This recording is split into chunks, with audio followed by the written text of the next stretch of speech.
Bismillahirrahmanirrahim. Suatu ketika istri Rasulullah sallallahu alaihi wasallam, Ummul Mukminin Aisyah radhiyallahu anha, beliau mengatakan kepada Rasulullah sallallahu alaihi wasallam, "Ya Rasulullah, inna Safiyyata imra'ah wa qala bi yadihi ka'annahu ya'ni qasirah." Wahai Rasulullah, sesungguhnya Safiyah, yakni istri Rasulullah yang lain, adalah seorang wanita. Perawi hadis mengatakan dengan memberi isyarat dengan tangannya, ka'annahu ya'ni qasirah, bahwasanya Safiyah itu pendek. Maka Rasulullah sallallahu alaihi wasallam mengatakan, laqad mazatti fi kalimah, sesungguhnya engkau telah mencampur dengan satu kalimat. Lau muzija biha ma'ul bahr mazajat, seandainya air laut itu dicampur dengan kalimat yang engkau katakan tadi, niscaya air laut itu akan berubah. Kita bisa bayangkan bagaimana seandainya kita mencampur sesuatu ke dalam air laut. Taruhlah kita punya warna merah.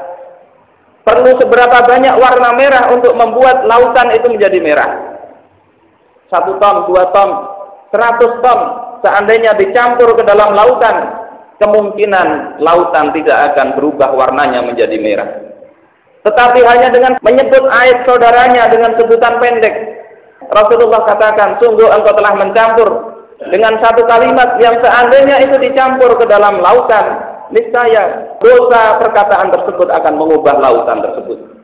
Hanya saja di dalam kitab Riyadhus Shalihin atau Imam An-Nawawi mensyarah, beliau katakan, i'lam annal ghibah tubahu li ghardin sahihin syar'iyyin.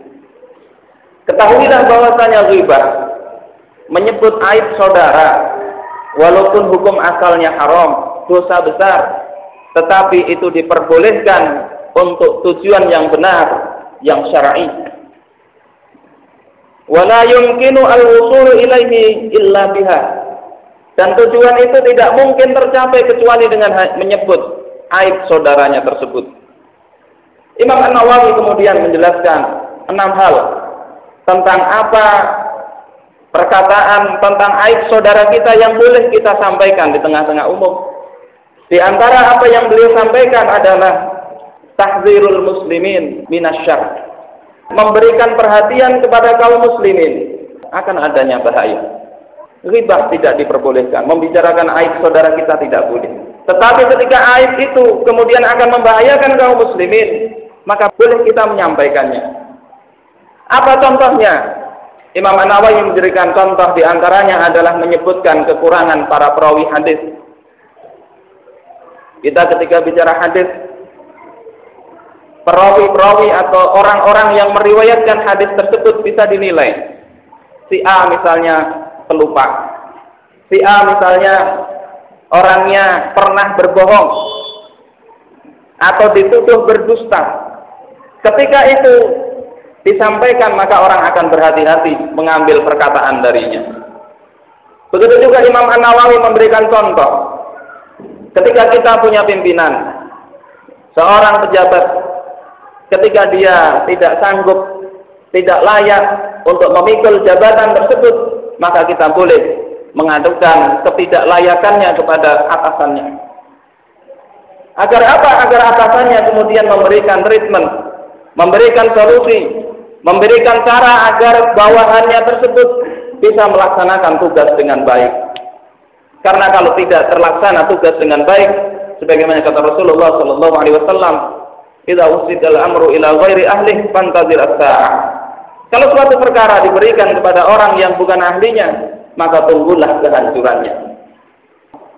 Dalam situasi seperti saat ini, maka sebetulnya walaupun mengungkap aib tidak boleh, tapi dalam kasus orang-orang yang mencalonkan dirinya di tengah-tengah umat untuk mengurusi urusan kaum muslimin, ketika saudara-saudara kita tahu, ketika kita tahu ada aib, ada cacat, yang itu bakalan merusak tugasnya di dalam tanggung jawabnya nanti, maka tidak mengapa kita sampaikan aib-aib tersebut dengan tujuan yang baik, menjaga umat supaya terjaga dari kerusakan.